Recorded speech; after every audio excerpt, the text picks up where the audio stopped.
I do Actually, I'm see just gonna us. go start blurting out a bunch of Vlad's customer names as soon as we're live. I feel like that's so. I generally try to embarrass Vlad at the beginning of every show. I feel like it sets us up correctly, Brandon. And so I'm not sure that there's a better way than just start to list Vlad's customers' names. But speaking of Vlad, so typically we start out slightly different. Vlad, did I hear that the Phoenix Contact course launched on Solus PLC? Yeah, it did.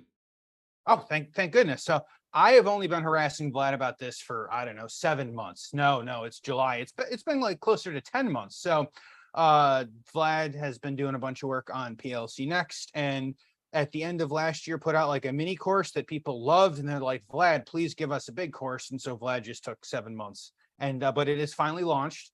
We will have to talk about that more. Vlad, tell people where they can find this mini course as we get ready to dive in. That's all going to be on solusplc.com. Yes, the plug. It's taken 71 episodes to get Vlad to plug himself. Um, Perfect. So, but no, everyone, welcome to Manufacturing Hub. We are gonna continue and finish the modern enterprise architecture theme. Brandon is going to be our guest today. I think we're gonna have a really kind of interesting series of conversations with Brandon's unique background and how he uses what we are calling the modern enterprise architecture. I will go ahead and make note. If you guys have questions for Brandon about the theme kind of in general, you can, of course, please feel free to drop the questions at any point during the show. And Vlad is going to do his best to go through and read those questions. And we will try to go ahead and work them in as we move into it. We do want to again thank Canary Labs and Flow Software for sponsoring this theme. I think it's been very interesting as we go through to kind of get everyone's different and unique perspectives and then kind of compare that to maybe projects that we've done or are looking at doing. I hope everyone else has kind of started to work that out in their brains as well. Before we get off that, next month we're going to try a couple of different things, so please stay tuned and stick forward. We're going to do a couple of roundtables. We're going to talk about a handful of different topics that we have, I think, most of them situated. I think we're going to come out, and if you guys, as always, have thoughts or ideas on what you want us to what you would like us to talk about, please feel free to go ahead and drop myself or drop Vlad messages. We eventually get back to everyone, no matter how overloaded the inbox is. Well, Vlad, I've already embarrassed you once, but we're going to embarrass Vlad again. So, Brandon, as you may or may not know, Solus PLC, Vlad's training site, they've got a really super popular YouTube channel, almost at 32,000 subscribers. We can go ahead and wave to, there are a couple of dozen folks that continue to watch us on there, and we want to thank you guys for continuing to support us on the YouTube channel. If you guys have not, please feel free to subscribe to Solus PLC, where you can now, amongst other things, find more PLC Next training and a bunch of really great stuff that Vlad Karim and team have coming out in the coming weeks and months. No Thanks, Dave. pressure, Vlad. Absolutely. And beyond that, if you guys are watching, please feel free to go ahead and hit the like button, hit subscribe. Check us out on manufacturinghub.live, where we remember every week, somewhere around an hour before we go live, to send you guys an email reminder that we're about to go live. And basically nothing else. But we've got some new fun, exciting things coming into the newsletter. So go ahead and check us out on manufacturinghub.live. Without that, let's go ahead and jump in. Everyone, welcome to Manufacturing Hub with me, Dave, and this guy up here, Vlad. We have managed to make it to episode 71, where we are going to finish our conversation on the modern enterprise architecture. And we'd like to welcome our very special guest, Brandon Zink of vertec. Brandon, welcome to the show. Thank you for being here. Thank you very much for having me. Thank you so much for taking the time and joining us today, Brandon. I wanted to ask you, before we dive into the enterprise architecture, what is your background? How did you get into manufacturing automation, and what it is that you are doing today? So my background is in more traditional computer science. I actually accidentally stumbled onto working on PLCs in an internship, mainly Beckhoff PLCs, and ended up turning that into a job working as an industrial programmer. My area of focus in college and post-college has been baseball analytics. I may not be working with baseball data anymore, but I'm working with, industrial data. So what I do on a day-to-day basis is all things data for enterprise applications, whether that be gathering data, providing data, storing data, analyzing it, changing it. That tends to be my specialty. So that comes in a lot of different ways. So that's what I do day to day now. I used to watch baseball on the side.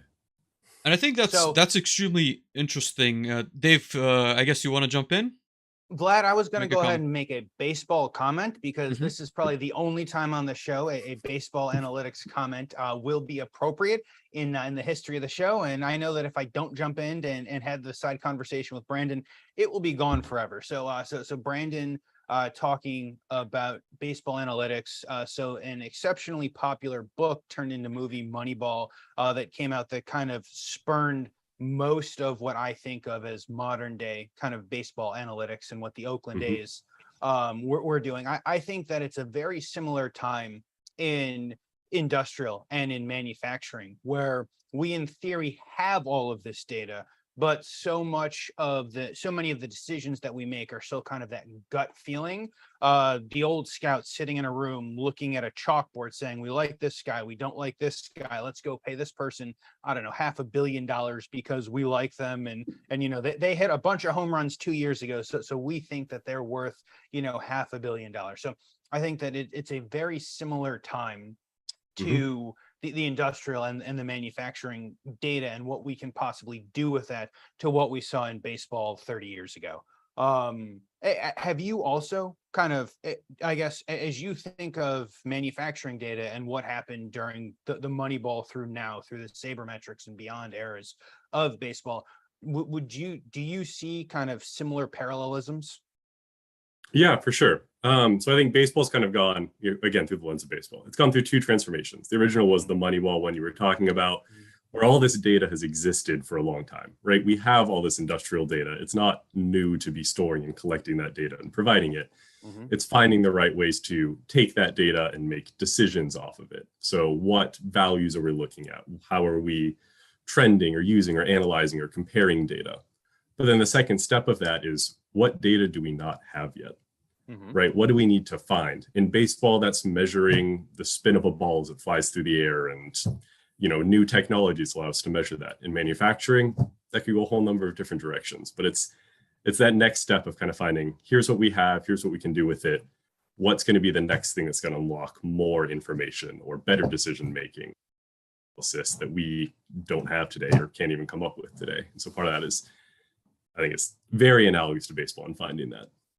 Yeah, it's a very interesting, I was going to say a very interesting background, and I think again we've probably all seen Moneyball, and I think the way to leverage data was extremely interesting there. And some examples, I think they even said there's guys that throw funny, and that's why they're worthless. And there's tons of, Mm-hmm. I would say, parallels that can be made to manufacturing. But before we dive deeper into the data aspect, Brendan, I wanted to ask you because I think it's not always that we get someone with a software background coming on to our conversations. We see a lot of automation techs, automation engineers, managers, and they typically come in through the instrumentation side and then migrate to the, I would say, like the higher levels of the automation pyramid. But I wanted to get your Mm-hmm. perspective on what it was like for you, learning Beckhoff. Like, were there any like specific challenges that you remember, or was it pretty easy to pick up by having a more traditional computer science background? And I would say, like, what were maybe the challenges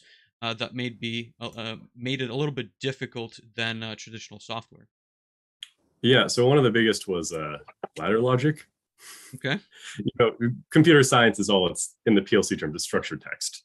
And that is, everything is written in code and everything is written through we'll say a process manner, right? You run your code and it runs all the way through and then it's done until the next time you do it. Versus PLCs tend to run on that cyclical nature and you're running on those cycles and that code is sort of always running through there. But then, yeah, learning ladder logic was definitely a pretty steep learning curve. And it very much started out as like, here's my block that just has a bunch of structured text in it that I'm technically calling via ladder logic, and then learning from there, here's how you actually use it. which I mean kind of continues its way up through all of industrial automation. Is a lot of times it's not someone with a computer science background who's looking at your code or trying to figure out how an application works. And so building things that way, someone who's not, who's coming from an electrical engineering background can come in and isn't spending 6 months in a coding boot camp just to be able to contribute in some way. And so figuring out that happy medium between complexity and simplicity for someone else to take a look, or for someone else to understand, or for any number of people to come in the future where you might not be on a project anymore. Yeah, I think that makes sense. And what was, I guess, like the learning process or the learning curve at Vertec, or I guess the first time that you did the internship? Was it kind of getting to know the process, understanding ladder logic? Was there some kind of a structured approach that you would recommend someone with a software background uses to maybe wrap their head around controls? Because again, I think it's Mhm. I personally think like we lack individuals that come in from, again, software, and I think there's a lot of graduates that maybe miss the opportunity to see manufacturing as their career. So I'm wondering like what your perspective was, and what would you say would either make it easier, or I guess like what would make sense in Uh, retrospect. yeah, so for myself personally, at least, I ended up trying ladder logic and just playing with it for a while. And I figured out some stuff with it, but I didn't feel like I really understood how I was supposed to use it. So after probably spending 2 weeks just playing with it, I just went and found like a LinkedIn learning video and started at the very basics, because I really didn't have a fundamental understanding of how PLCs and ladder logic worked. And everything I figured out was just trial and error, watching, my entire program break all of a sudden. Um, and so really understanding that while it is code running, it's a very different fundamental layer when you're working with PLCs than it is for more traditional software engineering style processes, and just starting at the basics and working your way up. And at some point it'll click and it'll go much faster from that point, because it's still, processing code at the end of the day. Yeah, I think that makes sense. And I guess if we fast forward to today, if I understand correctly, you do a lot more SCADA and maybe MES slash like data Mhm. application type of work. Do you find Yeah, I do that's almost. was that Oh, like easy sorry. to sorry, was that easy to kind of, I guess, mesh together with a more traditional software background? Yeah, for the most part. I mean, most of what I work in is ignition perspective, which is very much based around traditional object-oriented programming principles, even though it's kind of got a layer thrown over the top. Sound like it's, all the terminology you might hear if you're reading through a textbook. Um, getting to that curve of just learning how some of these software platforms work at their base, and then realizing, yeah, it's still running on top of a code base that is based on object-oriented programming. It definitely helps soften that learning curve a bit.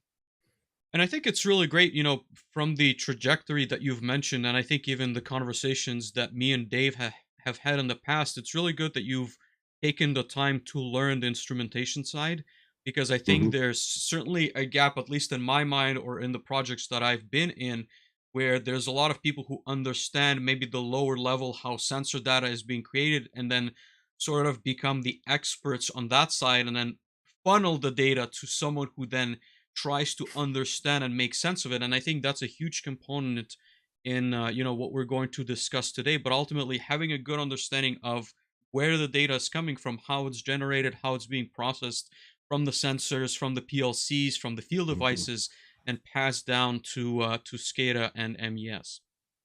Yeah, for sure. Dave, do you have any thoughts? I maybe want to let you jump in with a question as well, because I know you've certainly done a lot of your share of projects in that space. Absolutely, I guess. So Brandon, as we talk about kind of the work that you're doing, where do you consider that, or I guess how far are you guys drilling down comparative to maybe other people who you went to school with, right? So if you were going to go work in baseball analytics, I assume you'd be 1,000 levels deep into kind of the very minutia of every bit of analytics, and inventing new ways to figure out the speed of the ball and correlating that Mhm. to the actual humidity at the different levels of the stadium to watch as the ball trajectory flies, right? So where are you with most clients, right? So we're talking about a modern enterprise architecture. where do you see most clients along the path of being able to drill down into their analytics? Are we even asking the right questions to put us down the path of the first or second transformation of analytics in baseball? I think that in a lot of cases, it's like you're putting your foot in the water kind of thing. As you're starting at those analytics, you're starting to take those traditional values you have, turn them into something that gives you a better idea or a one glance, okay, it's running fine. A lot of that comes through some of like the OEE and whatnot. You're taking some numbers, you're making some new numbers, and great. That's awesome, and it's getting in there. But it still tends to be at that surface level. You're taking your data, you're doing one or two things with it, and now you have a value, and cool, you're using that value to drive decision making. It kind of starts getting into where are we taking the values we already have and then wrapping in new pieces of information or wrapping in company information or whatnot, where it starts to really bring out better information and better guides to decision making, and you start getting into the predictive side of things. I think that's you start to see a little bit, but there's still a ways to go in really implementing that in a full scale system across the board. And what do you see customers, I would say, like struggling with the most when they're going through, I want to say like a basic transformation project, right? Where we're just trying to maybe get OEE metrics and maybe I want to say like dabble into predictive analytics, because I think a lot of us still are at that stage. But what do you see their struggle? Because I think there's many pieces to that puzzle, right? It's not only the technology piece, it's also having teams that truly understand the value that they're getting out of the tool and then can actually act upon it to make business decisions. Like, what are you seeing? And again, without obviously mentioning any specific customers, I'm wondering if you're seeing any trends. Well, I think you hit on it right there. I think probably the biggest trend is bridging that gap between, we have this data and we can make all sorts of numbers and values and predictive analytics and whatnot, but what's actually going to get used? Right? What's helpful for being, if it's an operator looking at some screen, I can give them all sorts of numbers, but they're not going to be helpful. So finding a way to not only communicate back and forth between the data and the math side of things and the actual operation side of things, but also providing in a way that's easy to look at and makes sense quickly. And you're not seeing some number and being like, well, that number is higher than it was yesterday, but I don't really know what that's telling me. So I think that's probably one of the biggest trends I've seen so far, is kind of struggling to bridge that gap and then finding ways to communicate what you want to see, right? So you might say, I want a way to tell if these wells are running efficiently. And it's okay, I have all these numbers, but I'm not an expert in your process, because you're the expert. That's kind of your whole point of your job, is to be an expert in that. So how do you communicate back and forth of what do these numbers mean? How can I use them to create new information that is helpful to you? And having that communication in a language that makes sense to both parties, right? Because we're not going to be sitting there discussing calculus or whatnot. So it's finding that middle ground where it works for everyone. And I think there's a ways to go in that field as well. And I think that's a very interesting point, and to be honest with you, I don't have the right answer. I think every customer is unique in their own way, but I think those problems are still unsolved in the grand scheme of things, right? Is it the communication that's maybe not the right, or I guess like, is it not passed down the right way? Is it maybe the UI UX of some of the applications could be improved? Is it the data that can be like transformed in a way that the customer understands? Like, there's a lot of I guess like moving pieces, and I think that's why the conversation around modern enterprise architecture really makes sense. And to be honest with you, the goal is to, for us at least, or for me and Dave, is to ask these questions and start conversations, because I think quite a few manufacturers are looking into data solutions, whether they already have something existing on the floor or something that's very basic, at this point, and trying to upgrade. And be honest with you, I've not I guess I've not experienced very clear-cut ways to approach this problem. Dave, any thoughts? Maybe you want to chime in. Yes. So I think your comment, Vlad, of every customer and client is different, is exactly what every customer and client tells you. But to the 80 to 90% level, they're all the same, right? it all goes, as Brandon was saying, down to how can I explain what this data means in ways that my operator or my supervisor or my general manager can take can take action on it, so that we can do what the system needs, be it we can go do preventative maintenance, or we can make sure that we don't run out of raw materials, so that they can go through the process of doing that before something catastrophic happens and we shut down the line, or we shut down the system for whatever reason. And I think that that goes to the conversation we were very much having last week, right?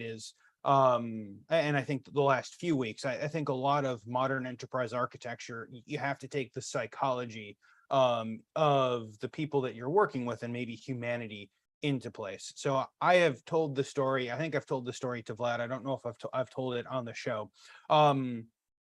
It's the story of my Aunt Sue, right? And I will preface this by saying this is kind of what I think about as I go into to look at design and develop interfaces and data and everything else. So my Aunt Sue worked at a cookie factory on the line for like 20 years. I will say at the very beginning that I don't think I ever ate any of the cookies that my Aunt Sue made on the cookie factory. She would love every time dog biscuits came around to tell us how they had to clean the line to a significantly higher extent for dog cookies than for human cookies, right? But so my Aunt Sue is the person who was out there working on the line, and every year without fail, I would see her. She would always have the same problem with her phone. It was always out of space in order to take pictures. In order to take pictures. So I don't know, like 6 years ago, I set her up on Google Photos. I set her up on like 3 or 4 different cloud hostings that all she needed to do was like, let it go ahead and automatically back up. Last year, we were in town and she had nuked her last phone, and she was so sad because she lost all of her photos. Well, good thing someone 6 years ago went and set the auto backup that she didn't trust, right? So she didn't trust the auto backup. So I believe she got all of her old photos back, and I also set her up on another backup service so that the next time it happens, she'll forget, but we'll be able to again get all of the pictures of my now slightly less than baby cousin. I say this because this is the sort of person that I think of when I go and look at a facility. She's also the person that every time I hate myself a little bit and pop open my Facebook feed, has somehow managed to flood my Facebook feed with like posts and pictures, and like the pictures with those strange backgrounds. I don't even know what we call those on Facebooks, and shares and reshares of everything. So as I go and look at, who do we have to build systems for, and what sort of intuitive systems and designs do we need? I think it's very much the UI UX of a Facebook, right? Love it or hate it, billions of people know how to go ahead and use this. So we need to make things as simple as Facebook does, to go through the process of sharing and to go through the process of, hey, something bad is going to happen, go look at this. But we only give people pop-ups for really bad, like caution pop-ups for really bad things, right? Like I have worked in facilities that things pop up so often, you and everyone just goes so numb that you just go start hitting the okay, or the X, and 27 times later, no one's read it, but we have X'd out of like 27 catastrophic pop-ups. So I think when we go through it, it's very much the psychology. It is very much contextual data is key. And to what you were saying, Brandon, I feel like it's very much one of those processes where we have to understand what's important to that person at that level, and what's important to the operator is probably not going to be important to the supervisor because they're supervising 10 cells. And when we get all the way to the top of the president or owner, I mean, the person probably wants to go look at their phone and see like one green dot, right? Like one green dot. Yeah.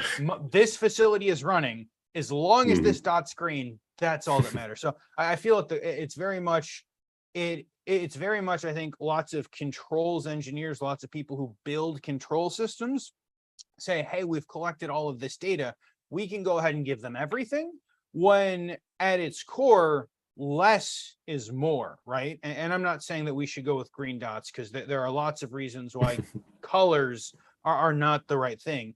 but less is more. And as long as it's generally within normal state, and we can do all of that normal state in the upper and the lower limits on the background, which we should, as long as it's in normal state, we should continue to go ahead and let the systems run as they are running. And I'm going to go back to the theme, like we're talking. I feel like every conversation that we've had so far this month has been surrounding how important data contextualization has been.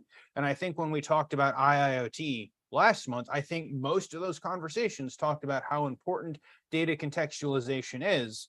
I don't know if we've necessarily got to the granular level of how important data contextualization is to so many different levels of people, because what's important to Vlad is not as important to Brandon, is not important to Dave.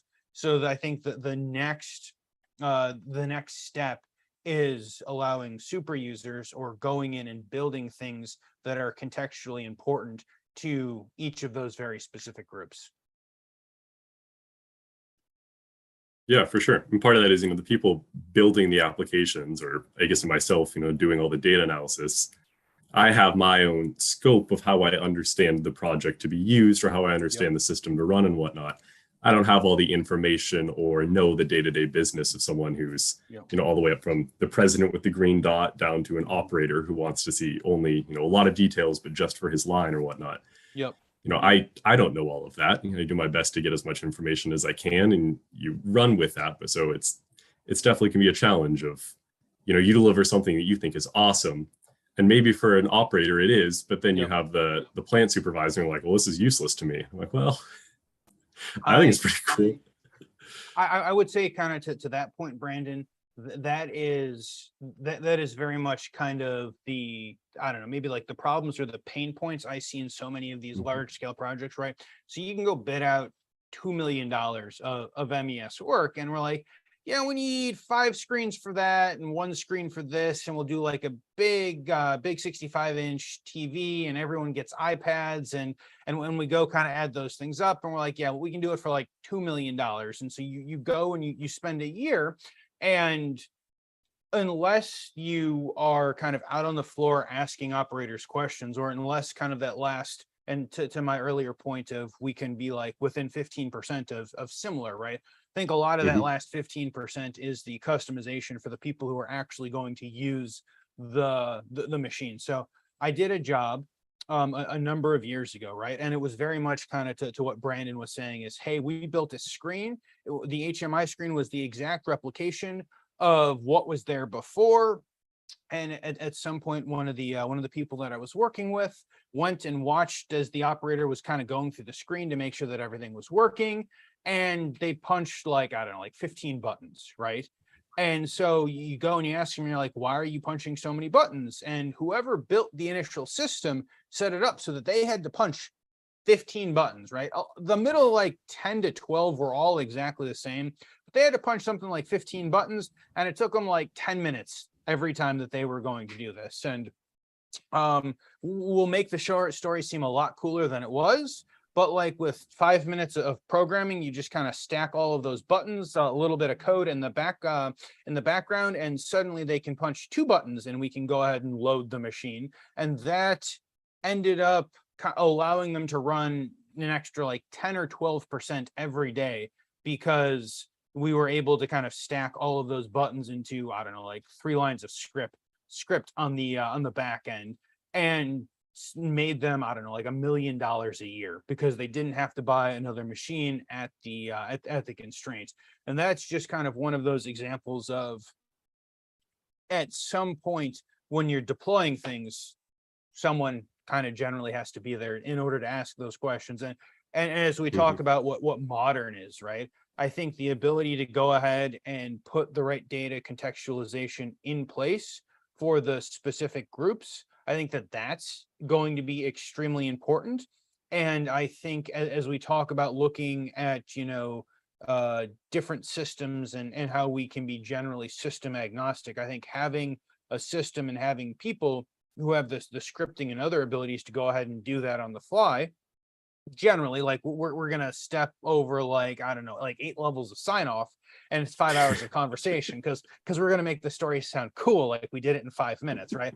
So I think that is the important thing, especially as we go talk about what the next level is. And so that is kind of an example on the small scale. I would say an example on the large scale is like you sit down with whoever the director of operations or the general manager is, and you're like, what are your KPIs? And after they kind of look at you, it's kind of silly because they don't have KPIs. Maybe someone walks through some like what good KPIs would be for them to have, so then they could go kind of see that on their phone and be able to pull that up. But I want to ask you some questions, Brandon, kind of talking about that data, maybe less so on context and more on kind of superpowers, right? So we talk a lot about artificial intelligence and machine learning kind of in the world, right? So many computer science softwares, as I'm sure you've at least gotten to play around a little bit, have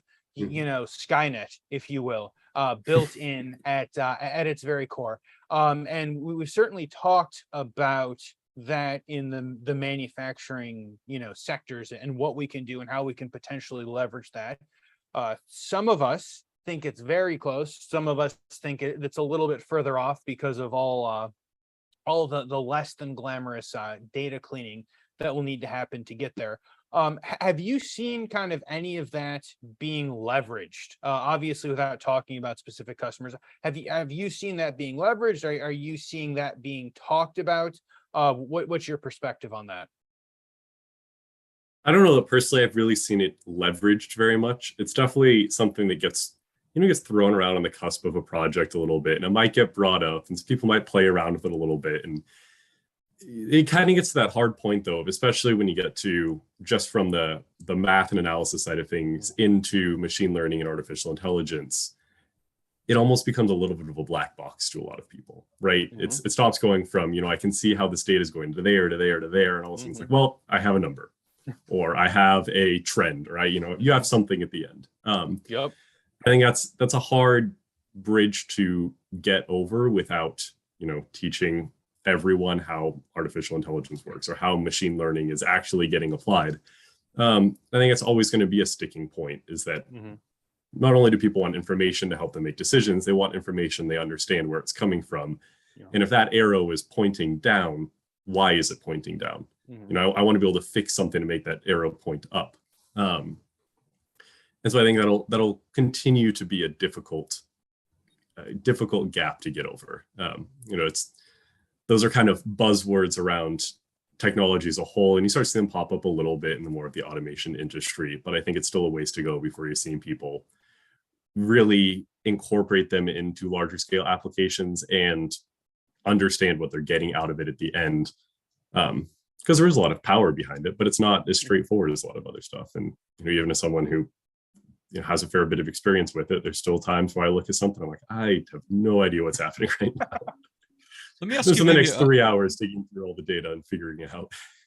If I can ask a follow-up, Brandon, on that, because I think it has certainly been brought up in a lot of projects that I've had discussions about, and I think a lot of times it would be due to certain plant managers or maybe like a global engineering team going to a conference, and I think there's going to be a lot of discussions about, again, artificial intelligence, machine learning, but then they kind of see, again, as you've said, maybe what is going to take and what it will kind of result in, and maybe shy away from the metaphorical black box. I'm wondering, like, what is it going to take for the industry to become more accepting of those solutions? Is it going to be, again, getting more software engineers? Is it getting like more educated on that subject? Like, what is your perspective on maybe getting customers who are, I want to say, see the potential, but are maybe scared away by the data that it may result in and the difficulty to manage maybe some of those projects? I think part of it is having a better basis of understanding of some of the more advanced data side of things. Again, from my experience, I don't think we're there yet. I don't think it's getting to the point where we're going to be having a lot of projects coming out with machine learning as a basis in them.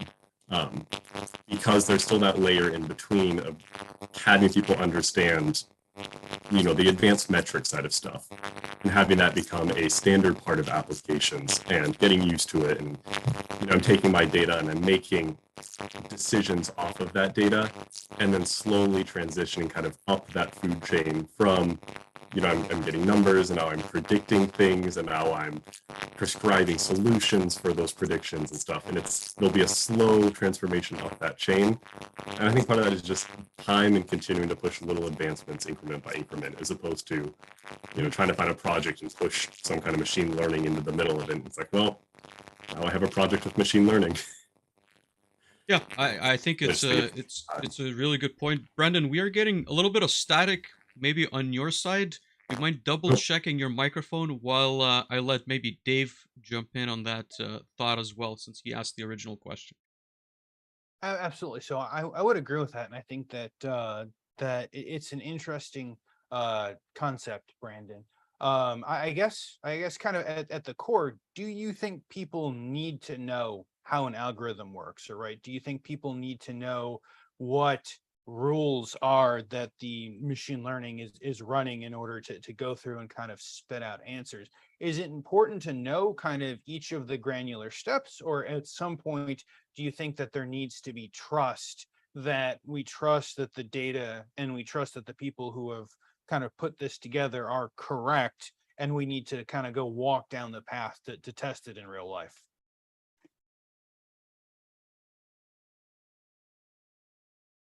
I think Brandon is working. Okay, there he is. We'll see if that fixes it. Perfect. It's much better. Okay, perfect. I think that in order for the information that comes out of it to be used in a meaningful capacity, it's going to need to be understood to at least some degree. I think throwing numbers or trends or whatever the outcome of that process or analysis looks like, just throwing it at people isn't going to be helpful unless they understand to an extent of how we're getting to that answer, what's going into it, what changes the outcome, because that's how it's going to get applied. If we're having some outcome that says your plan's got a 90% chance of going down in the next week, they want to know, how are we getting there? How do we change that outcome? How do we tweak things in the interim to get there? And just throwing some crazy output numbers, it's not going to result in people using that. No, absolutely. And Brendan, I think, like, to the previous point that we've made, I think we certainly all like really cool things, and I would like to continue the discussion on AI and machine learning, because I think it's certainly going to get to our industry. But maybe going a little bit back to today and what we're seeing in the current manufacturing plant floor, are you seeing? So the conversations that we've been having range, I would say, from smaller manufacturers who are trying to implement some of these solutions, as we've discussed a little bit earlier, to larger manufacturers who are looking to scale, or maybe perhaps integrate more sensors. They're looking to pass more data from, again, there's a lot of new protocols that are, well, not necessarily new. I want to correct myself on that, but I think protocols that allow you to pass a lot of bits of information from the field. But I want to maybe ask you, what are you seeing in terms of hardware or software bottlenecks on the modern enterprise architecture? From, is it getting the data into your PLC systems? Is it getting that data into, let's say, cloud infrastructure, maybe on-prem service? Is it perhaps cleaning that data, understanding where it's coming from? Is it processing that data? Is it then, again, sending it to the manufacturing floor so that people can get a good idea of what's going on? So just maybe a discussion around scalable, or I guess I use that word fairly loosely, but hardware and software solutions that we're seeing in the plant floors today. I think that even in the past few years, the software solutions have come a long ways in integrating different data sources, whatever that may be. And so a lot of it, you can spin up, you can connect to all sorts of different protocols, and you can have your data in a few hours. You get a couple ports opened, and boom, it's going. It continues to get easier up that pipeline. The biggest challenge that I have personally found is still the data being different, right? Oftentimes, especially in enterprise architecture, you're having data from a lot of different sources, whether that be different physical locations or different lines within a plant or whatnot. And it comes in and you may have the same base value. It's telling you the same piece of information, but it's a different tag name. It's scaled differently.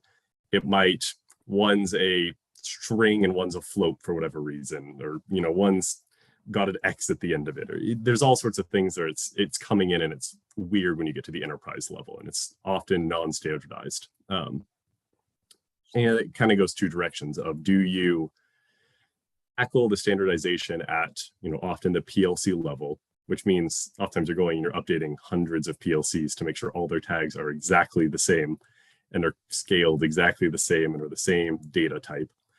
Or are you finding ways in, they call it the data lake, wherever your central repository, your central repositories of data is, and finding ways to tweak and change that data so you can then push it into models or pipelines or analysis or whatever it may be that you're doing down the road.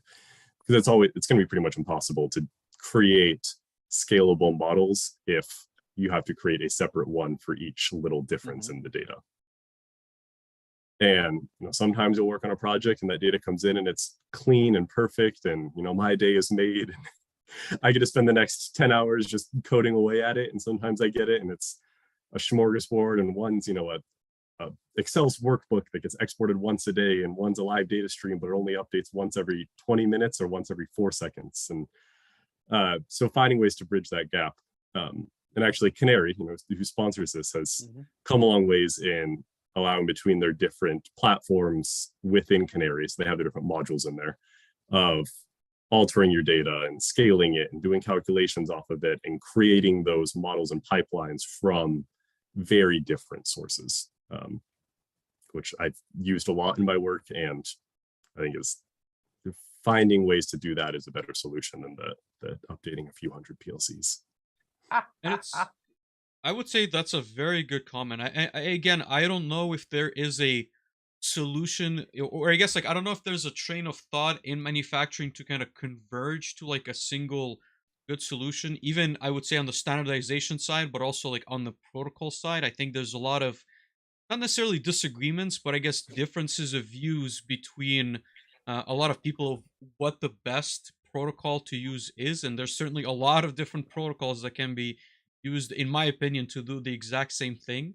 But that's that's a debate for a different conversation. But I think, again, to your point, it's very interesting. I think there's a lot of work being done in the area of trying to standardize. I want to say not just data, but also even assets. Right? If you have a vessel of some sort, I think that vessel is always going to have some kind of a level measurement. I would say, obviously I'm oversimplifying here, but ultimately just standardizing items like that, standardizing pumps or motors, I think would go a very long way. And I'm not sure that there is a universally adopted standard. And I think there's a few entities who are trying to document it better. And I think certain companies, and again, I'd be curious to hear your maybe take on this, but I think everyone's kind of trying to create their own standard. And once they create a standard, they almost want to keep it to themselves, and the facilities within that company will have that standard. But it's interesting how, I want to say, our industry is progressing. It's kind of, it was the XKCD comic of, there's 14 standards, let's make a standard to rule them all. And then there were 15 standards. Exactly. So I think, yeah, part of it's just allowing that customization somewhere in there, where if every company's going to have their own standard, or if every business unit, say solar or wastewater or whatever it may be, has their own standard in there, allowing your software and your solutions to have some level of abstraction built in there, where maybe they all have tanks or vessels, but they do it a different way. And my model has a tank or vessel that's coming out of the end, but somewhere in there that it can map or be altered or change a little bit is a very important part of building those. It's going to require some work every single time you have to change something, but it's a lot better than trying to build a single time you have a new tank added to the line. Yeah, and as I said, I'm not sure that we'll ever get to the perfect world where the physical or the mechanical aspects are also going to match the electrical aspects and then match between factories. But I certainly think that software tools are getting better, and I've certainly heard the thought of being able to detect what kind of signals are coming in and programmatically being able to, I would say, identify and add context to the tags. But I'm not sure if that's a dream for now, or if that solution has been launched. But I think there's certainly smart people working on trying to understand that data and be able to Yep. programmatically determine what it is. And if people can't even agree on spaces versus tabs, then how are you going to agree on a data standard? There you go. Absolutely.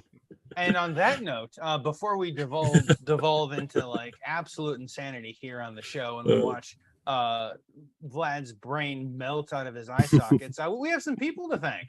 As Brandon so kindly alluded to, we want to thank Canary Labs and Flow Software for sponsoring this theme and their continued support of the community. Are you serious about maximizing the value of your process data? Canary will help you historize every sensor and time series data point within your enterprise at a fair price and incredible performance. Lossless data compression, modern trending tools, and an unlimited tag model make Canary the data historian that never cuts corners. But historizing data only solves part of the problem. For superpowered analytics, you need Flow. Flow Software is the analytics hub for data scientists and decision makers. With Flow, you can unify real-time, historic, and transactional data with little to no code. Finally, a single source for all your enterprise-level data queries, perfect for data scientists and the IT teams that support them. Again, we want to thank Graham and Jeff, who were on episode 68 and 69, if you guys want to go ahead and check them out, as well as Flo and Canary for supporting this theme. I think it's been a super interesting and at least slightly different than normal conversation that we've been having this theme. I think it's been good. Again, we would love kind of your comments.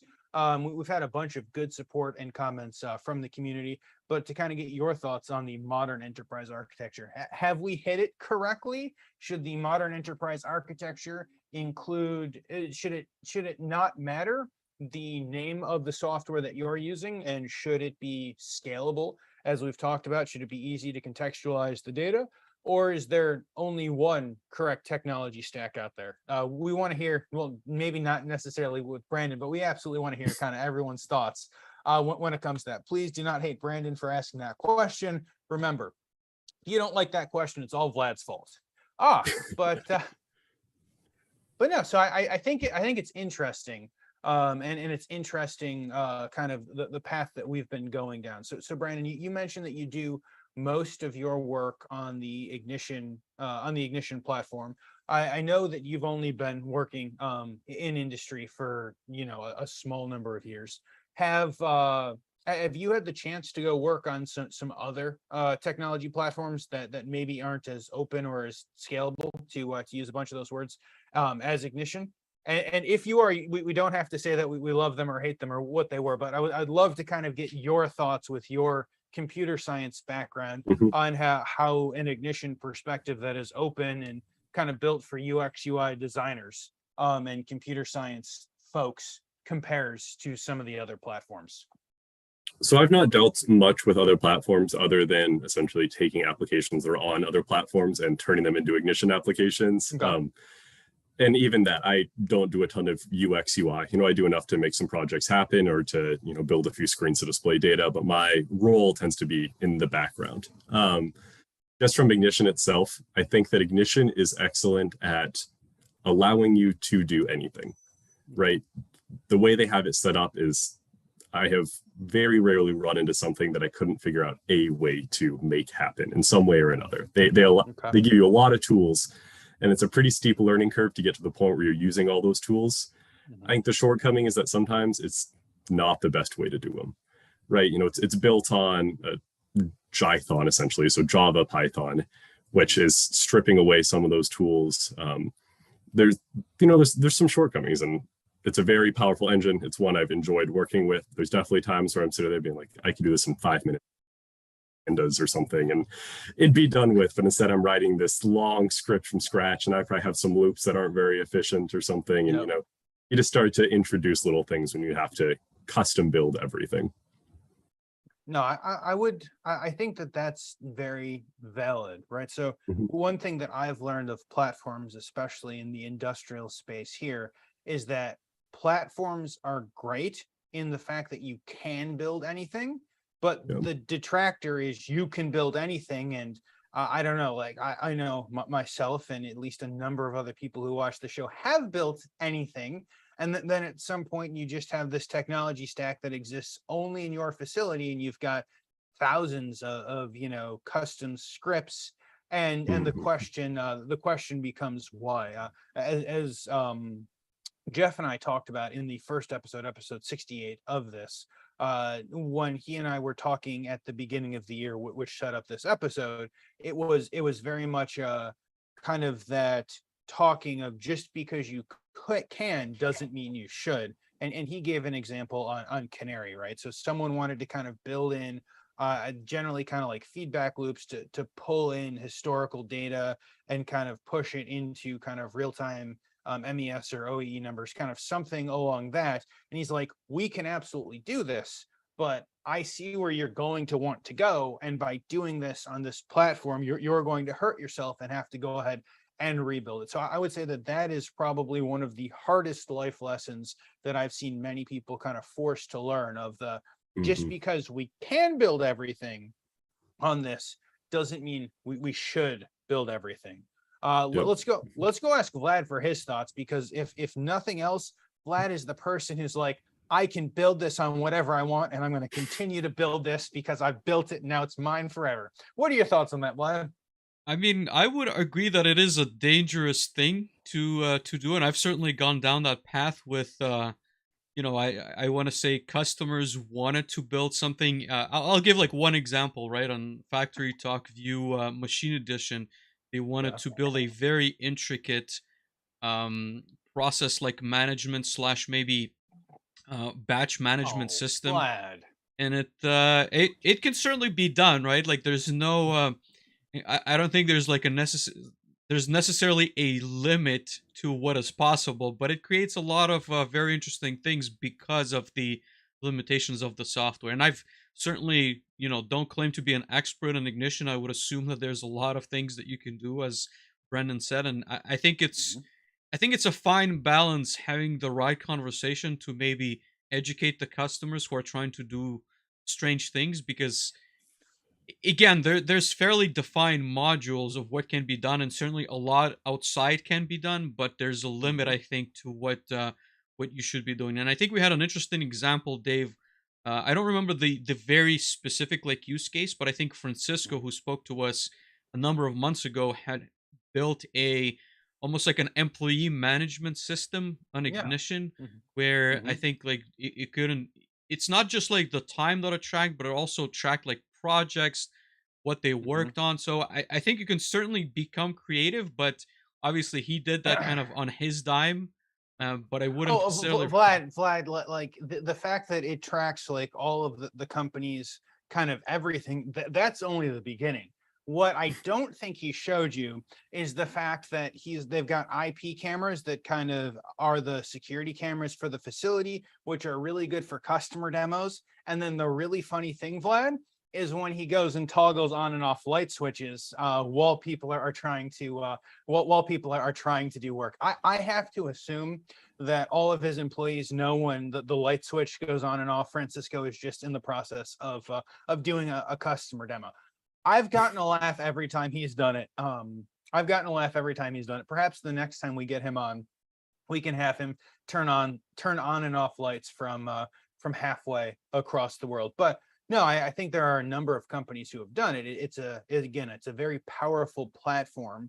But to the Factory Talk View Machine Edition, I've certainly seen lots of things built on Machine Edition that we shouldn't build on Machine Edition, right? Like a lot of them is like, why do you do it? But then it goes to the question conversation of, should we do it in custom code, right?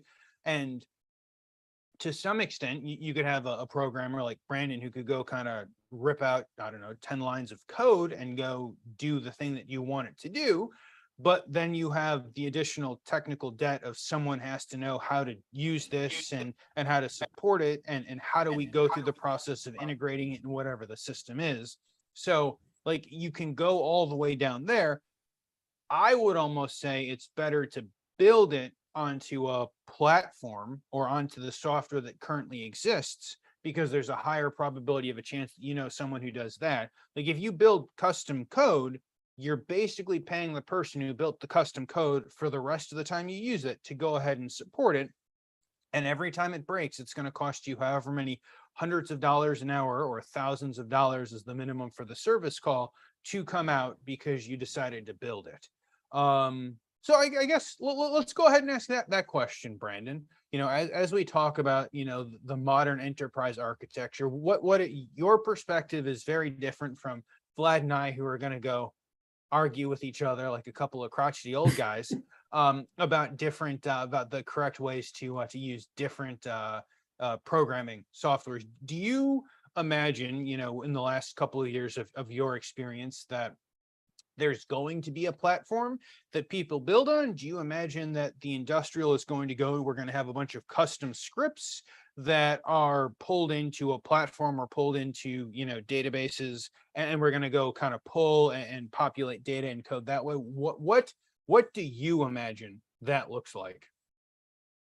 So I think that as part of it, it's always going to be a familiarity aspect to it, right? You may be used to building on a platform. You may be an expert in some platform, and you get some task that should not be built on that platform, like a recipe management system. You probably don't want to build it there. There are other platforms that are meant to do recipe management. But then there's also that in between of, am I going to spend 2 months learning a new platform so I can build this one thing, or am I going to spend a week building it now in a suboptimal setting, have it done, and then I'll worry about the rest later? So it's kind of get into the tech debt part of things. And so, yeah, ideally, you always find the best software for exactly what you're doing, and you implement it with all the best practices across the board. But that's not a very realistic expectation, given limitations of projects and budgets. And we're all busy people. We got other things to get on to moving towards. And so I think with Ignition, it does a good job of balancing that to an extent, in that it's very much meant to do some things. And then there are things you can do, which maybe there's some other stuff that's a lot better for it. And I'm sure that's the case with a lot of other platforms. You mentioned an example with Canary. Yeah, Canary can do a lot of things. Might not be the best solution to, but sometimes it's, let's just build this one thing, we'll add it on. We're not going to buy a new piece of software that we then have to learn. And that's good enough. But having that idea when you go into a project and you can kind of plan out where that's all going to fit makes that a whole lot easier than trying to, you're tacking things onto a system that should not be supporting some, can you build me a recipe management system? Oh, we're going to roll it out to all of our facilities. You're like, oh, please don't do that. And that was certainly kind of my answer after, they tried to expand that system into other lines and other facilities, because it becomes, it's one of those projects. And again, I think our industry certainly leans into this practice, but this is going to be this one-off solution that we're going to deploy, and that's all it's going to be. And then the next thing, once it is rolled out, they kind of see the benefits, even though it's not an extremely complex solution. And you get the ask of like, hey, can we put this on all of our lines and, migrate this to a different facility? And obviously, as you said, there has been a shortcut that was taken of creating this, or I guess putting it together in a week rather than learning the right technology. So I certainly can appreciate that thought. Dave, you're shaking your head. I'm shaking my head. So I would say that Brandon's train of thought on putting some thought behind it is, in fact, more thought than I've seen most people have or say out loud before they just go do the things. I would agree that there should certainly be more thought. And I think that that comes with the experience of, hey, I've hacked together this proof of concept as a shortcut, but now suddenly they want to spend $0 extra and roll it out to 27 other facilities. And, oh, look, Vlad did it the first time. Vlad can go travel around to the 27 facilities and hack it together. It worked the first time. It must work for the next, 1,000 machine editions that we're going to put it on. And so I would agree. And hopefully we as an industry become better, realizing and having that forethought of saying, yes, we could do this as a proof of concept, but beyond a proof of concept, these are the things that we need to do if we're going to go expand it out. And having gone through it a number of times gives you the ability to to what having gone through it a couple of times gives you the ability to understand and figure out kind of what those next steps could become. I say that with the honesty of telling you that every time you go kind of try to explain this to a customer, that you're going to go roll out X as a proof of concept, and that if we want to roll it out, it's going to cost money. None of them are ever going to be happy to go pay the money, but at least you can hopefully set the project up for success when it comes to that. So Brandon, let me kind of continue the conversation and ask you kind of all of the questions that we ask everyone else. So this is the point in which I get to ask you to go ahead and predict the future. So what do you think? I mean, we've talked about lots of different topics. What do you think that the future of industrial data is going to look like? Are we going to go through these Moneyball and beyond style transformations? Are we going to find better ways to hack together Vlad's batching and recipes on software that doesn't that we shouldn't be using? What is the future of that going to look like? I think we'll go through, as you called it, the Moneyball transformations. I think it'll be a lot slower in this space, partially because things work, right? In some process or plant, it's working already. We don't need to do too much to mess with it and mess up a process. And so I think that's always going to hold back that innovation to an extent, right? That's not saying in a bad way. It's saying that we have something that works. We need to keep that thing working the whole time. We can't rip it down to studs and rebuild it from scratch and try all these cool new technologies. So I think it will always be a little bit of a limiting factor. But even just in the 3 or so years that I've really been working on it, you're already seeing it start to get added a little bit more to projects, people asking more educated questions about it, trying to figure out ways that it can provide additional value.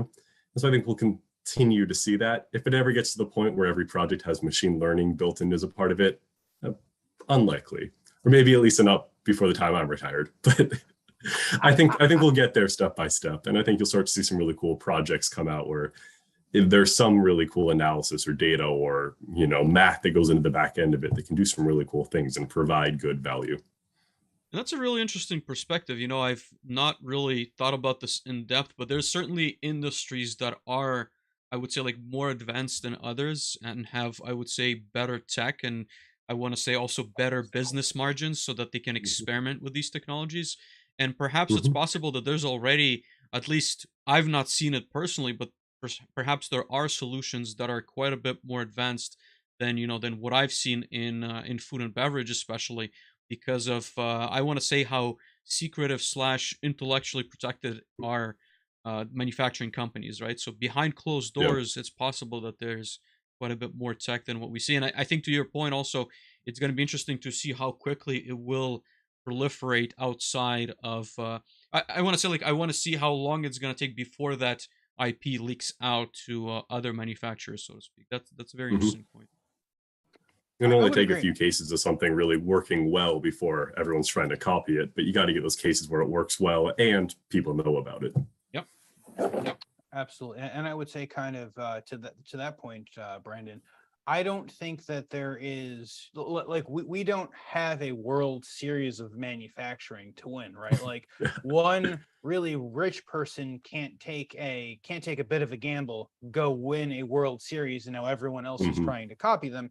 There is to some extent that intellectual property. I don't know. Maybe next week Vlad and I are going to talk about the World Series of manufacturing. That could be something. That could be something interesting. Yeah. Well, as I continue to think about the World Series of manufacturing, as I'm now calling it, Brandon, we always like to ask for a book or other piece of content recommendation. Are you reading anything? Are you watching anything, either manufacturing related or something else that you really like that you care to share? I'm actually going to bring in two, if that's okay. Oh. So the first is a book called Prediction Machines. So it's not a very technical book, but it does provide an excellent overview of kind of how some of the artificial intelligence, machine learning things are applied in easy to grasp examples, right? So it's not telling you about the math of how some neural network is working, but it's saying, here's how it's been applied in real life. Here's kind of the outcome. and trying to allow people to wrap their head around it in things that make easy sense. And so it's a pretty easy book to read. It's, I think, co-written by 3 different authors. So I'd recommend that. The other is a little bit more specific, but it's called The Book. It's Playing the Percentages in Baseball. And again, doesn't require a ton of baseball knowledge. If you know what the goal of a baseball game is to score runs, then you can probably read this book. But it does a great way of contextualizing math and data and statistics for something that you can see and understand, right? People know kind of what a baseball game looks like, but here's the math that's going on in the background and thinking probabilistically as opposed to, it either worked or it didn't, but there was a 70% chance of this working, and can help you frame that in a way it's pretty easy to grasp. What's the title again of the second book, Brandon, please? It's called The Book, Playing the Percentages in Baseball. Vlad, are you a baseball fan? I am not a baseball fan, but I've certainly watched Moneyball multiple times, and I can certainly appreciate the analytics behind the sport. So yeah. Interesting. Let me ask you a follow-up baseball analytics question, Brandon. Do you think that baseball is more enjoyable knowing that, I don't know, we're going to go squeeze in the bottom of the 10th we're going to go squeeze in the bottom of the 10th, and there's a 72% chance that it's going to work against this pitcher and this catcher, and is that more enjoyable for you? Do you think it adds value to the game over the fact of, hey, going and yelling at the TV while it's late at night, you guys should squeeze? Is it more enjoyable knowing the numbers and the percentages? Is that an adder to baseball if you're going to go watch it on ESPN or Fox or anything like that? Oh, we lost Brandon's audio. I guess that answers my question. And that was the end in which Brandon decided that he was done talking about baseball analytics with a guy named Vlad and a guy named Dave.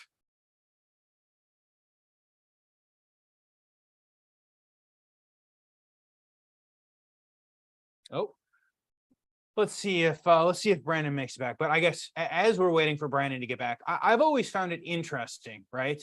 Thinking about the amount of data that has to get crunched, and it's been an interesting conversation with Brandon as we talk about kind of what that parallels may or may not look like into manufacturing, and if there will be similar data revolutions to what has happened in Vlad's now brand new most favoritist movie, Moneyball. Have you watched more or less baseball since you've watched Moneyball a few times, Vlad? To be honest with you, I've not watched more baseball, but I've certainly learned through that movie to appreciate the sport a lot. Because again, Okay. I did not know that there was such an intricate way. And I mean, like, I understand, fantasy sports and how that's all structured, but I did not know that there's such granularity in the analytics. And I've certainly gone down the path of researching a little bit more about the stats that are pulled from various sports. And, to the conversations that we've been having today and throughout any, I want to say, like, data analytics, I think that manufacturing is certainly headed in that direction, maybe to bring the conversation back to our field. And I think there's certainly a lot of opportunities. I can only hope, we had this conversation with Brandon on our prep call last week, but I can only hope that manufacturers would almost take, I don't want to say moonshots, but I want to say like educated guesses where they would hire someone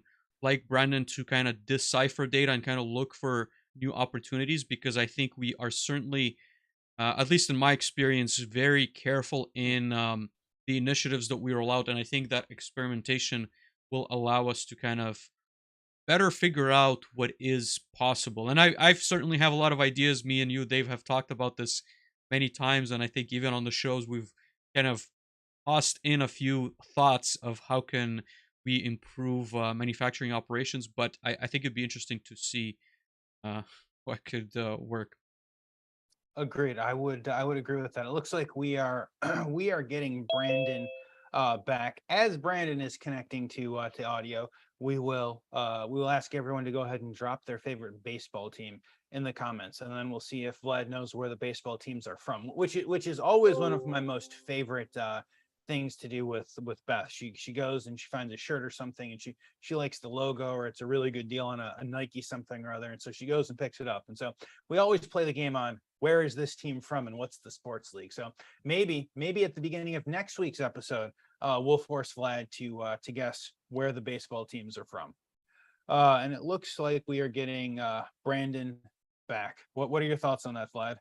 Well, I was gonna say, as Hank mentioned, quote unquote, Vlad isn't a baseball fan since the Expos left Montreal, and that might be the case, right? It's not as easy to go see a game in person now that I am back to Canada. So it certainly has had an impact, I guess, on my maybe ability to go live, because I can certainly appreciate the live atmosphere of sports, but I think watching it is not the same appeal, at least not for me. But Then do you root for an LA team, Vlad? I guess not in baseball. Not in I- baseball. Oh, not in baseball. Hank, you're gonna have to work on Vlad. Maybe we take Vlad to a single A baseball game. It'll either be the highlight of his summer or the worst 4 hours he has ever spent anywhere, which is generally how I define single through triple A baseball. But it looks like Brandon is slowly coming back. If you guys hang on a moment for us, I think we had some technical difficulties on one side. But what is your thoughts, Vlad? That do you think that we're going to go start collecting more data, and we're going to leverage this data in the Moneyball style as we were talking about, or do you think that something will have to happen in manufacturing for that to happen? Well, look, as I've mentioned a couple of times, I think there's going to be debates between a lot of individuals, in our space, and what methodology we should use in approaching data. I want to say, a belief is that we should collect as much data as possible, because we can later on always be able to contextualize. And obviously, it's not an easy exercise, and I maybe am making it a little bit, or make it sound a little bit easier than what it is in reality. But I think if we collect the data, if we throw it at a database right now, and we're able to store it somewhere, again, obviously, the more context you can provide, the better. But I think down the road, as solutions are made possible, it's going to be difficult to catch up to them without maybe reworking the infrastructure. And I've said this on a call that we've had, Dave, I believe last week or the week before that. I think that any new initiative that is being rolled out across like manufacturing floors should certainly be managed in a way that you should be able to collect, at the very least, be able to connect the data, right? So establish the right network infrastructure, hardware, and software, so that it's at the very least possible to funnel that data should it become needed, right? And obviously, I would go a step further and funnel the data where it is needed, so that in the future it can be used for a solution. But throwing that question back at you, Dave, what are your thoughts? What approach do you usually navigate to in your projects? So I think collecting data is good. I think it's important. When I go look at a project, I guess lots of times I have people who, when we talk about collecting data, they're like, I want to collect everything. Yep, And every time, I want to collect one of everything. those, I know, Vlad, and I laugh every time you say that, just like I laugh every time I have a client who says that, because them saying that they want to collect everything means that they have no idea what's important or what they want to collect. So, That's kind a of as true Brandon, statement. I don't think anybody knows, like, for 100% what's important, right?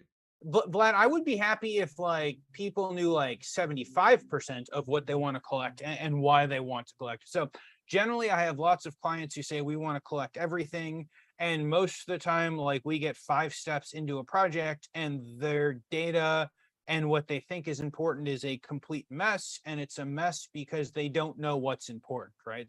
So typically when I look at collecting data, I want to understand what is important. Like, could we in theory end up collecting quote unquote everything on a project? Absolutely.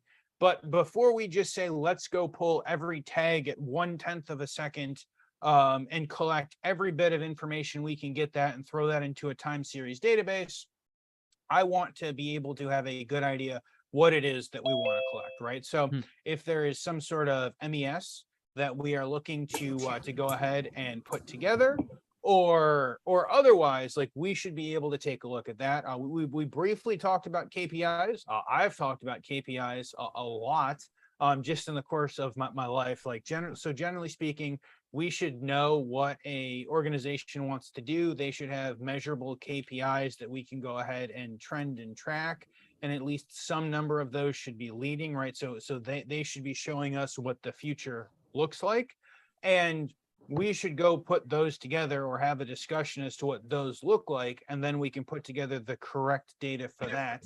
And I have found that if we spend time talking about what KPIs are and what they should be and what data we need for that, then organizationally there's a much higher probability of succeeding when we go down the path of collecting data so that the data is clean, so that someone like Brandon 5 years from now doesn't have to go curse Dave and Vlad for just saying, yeah, let's collect everything, but let's not contextualize it or scale it or do anything. Let's just pull junk data in at 1/10 of a second, dump it into a time series database. Someone like Brandon has 6 months of his life 5 years from now in order to be able to go ahead and do that.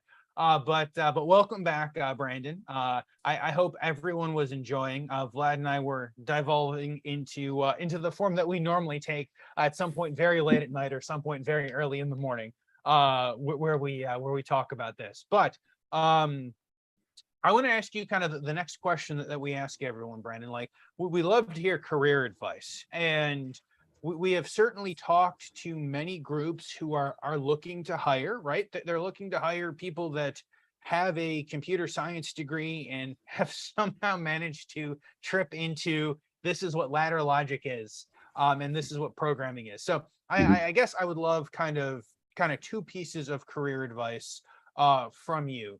Is, first, if you're talking to a new graduate, let's say a new computer science graduate, or someone looking to get an internship, do you have a piece of a career advice for them, whether get into manufacturing or go run away, and you don't have to join Dave and Vlad at some point on a live show? But I guess, do you have a piece of career advice for them? Yeah, for sure. I think the biggest one is especially pertinent when I came out of college and started working. It's kind of understanding what you don't know, right? You come out of college, you think you've now been educated, you have all this knowledge and stuff. You're touching the tip of the well. So part of that is you come out, just understand that you don't know a whole lot of things, and that's perfectly fine, and just be willing to learn. That'll go a long ways towards smoothing everything else out in your career. I love that. And then I guess kind of as a second kind of follow up from a different angle, right? So we talk to a lot of people. I would say, I don't know, 1 in 2 are looking to hire. Do you have a piece of advice, I guess, from your perspective as a relatively new computer science graduate? What can employers do to become employers of choice for computer science or computer engineering graduates who maybe or maybe not know about, this industrial manufacturing world we live in? How can they become attractive employers? Yeah, so I think part of it is kind of a general standpoint of, as far as being an attractive employer, is be authentic. No, it's kind of a lame word to an extent, but if you go in an interview and they're asking you textbook questions or things you can look up on the internet, those interviews blur together. It's not going to feel like a place that's really drawing you. And part of what drew me to Vertec when I started is, I like brewing beer. Like half the interview, we talked about brewing beer and my process for that. And I probably told them stuff about me, and I'm pretty meticulous in the way I take notes and measure things and everything. But it was also a very unique interview experience, and that is going to be your first impression. So looking at a company website, they all kind of look the same. You're not drawing a whole lot from that. So it's that face-to-face interaction. And then just showing off some of the cool stuff you do as a company, right? That's if it resonates with someone, then it's going to be a good fit. Trying to explain everything you do or hand out some brochure is not going to give a great idea of this is what we do, this is what we've done, here's the cool things that we've built. Yep. Do you want to build stuff like this? I like that. I think that is something that we have talked about a number of times, is I will call it like general marketing, right? Like showing off who you guys are, who the company is as an organization is very important. And for a variety of reasons, NDAs notwithstanding, we don't show off most of the cool stuff that we build. Most of the time it's, I don't know, 11 o'clock at night and you're at a bar at a conference and you're talking about all of the cool applications that you built. And then the person next to you tells you about the cool, very similar application. You realize that you've both been going down a very similar path, and it probably would have made everyone's lives easier if someone had talked about that. But no, I would agree. Showing off cool stuff, absolutely important. And then last question that we have for you here, Brandon, is who should reach out to? You know, who do you want to connect with? Who do you want to talk to? Is vertec hiring? Do you want to go kind of talk about that? This is kind of an open platform for who should reach out and who should talk to you. So vertec is hiring. I don't know the exact positions off the top of my head because I'm not the HR guy, but if you go to our website, I'm sure they're listed on there somewhere. And our hiring manager probably appreciates the shout out. As far as who to reach out to me, I'd say anyone who's not familiar with data and wants to kind of get their foot in the water. Okay. A lot of coding data stuff can be a little bit scary. There's a lot of terminology. There's a lot of things that, look a little bit like magic. They're really not that complicated, but it does take a bit to get into it and to understand, what's the right, whether it's the right coding language to learn or the right application to use or the right data structures and that kind of thing. Having someone who's had a little bit of experience and can help guide that can shorten that learning curve quite a bit. So I Absolutely. think my LinkedIn is linked through the stream or whatnot. Feel free to reach out. Yep, the LinkedIn is linked through the stream. We will make sure to have all of that in the show notes as well. But no, I think this has been a very interesting show. I think it's been a great way to end the theme, talking slightly more on the practical side of the data and the contextualization, and hopefully convincing everyone that you shouldn't collect all pieces of data without context, because Brandon really doesn't want to be doing data cleansing basically for the rest of his entire career. So the next time you think, what should we collect? The answer is everything without context. I want you to think of Brandon's face or imagine Brandon's face crying if you're listening in podcast form, and don't do that. Don't be that person. Brandon and future everyone thanks you. But no, this has been amazing. Again, thank you, Brandon. Thank you, everyone, for listening. If you are listening in podcast form, please feel free to hit the subscribe button. Please go rate us 5 stars everywhere you can rate us 5 stars. I think it's Apple Podcasts and Spotify and Audible. I think there are like 3 of you who listen on Audible, which is a platform that I didn't really know exists in podcast form. But good news, it does, because their data analytics tells us that it does. But please feel free to go ahead and subscribe there and rate us 5 stars. We will be in your ears basically every Thursday for the rest of Vlad's life, because I don't think he is going to be able to get out of this.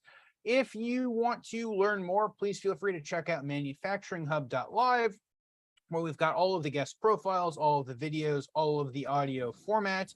And until next week, we'll see everyone soon. Thank you. Bye-bye. Thank you, Brandon. Thank you, everyone. Yep. Appreciate it.